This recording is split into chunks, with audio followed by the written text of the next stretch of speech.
Hello guys and welcome back to the channel. This is Liquid Ocelot and today I'm going to show you how to delete my SoundCloud account. So guys, you are on the main page, you are logged in to your SoundCloud account. All you have to do is on the top right, these three dots horizontally, click it, go to settings. Once you are on the settings, under account tab, scroll down, click delete account. This blue hyperlinked text delete account, it says, click it, and then you have to give a reason why you want to delete account. So just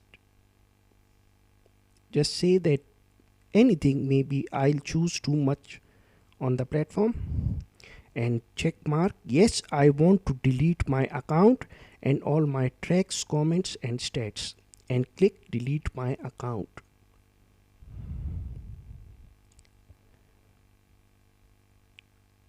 Delete it shortly. So my friends, your SoundCloud account has been deleted permanently, and they will send you an email saying this as well. So guys, thanks for watching. Let me know in the comment section below if you were successful in deleting your SoundCloud account or not. Take care.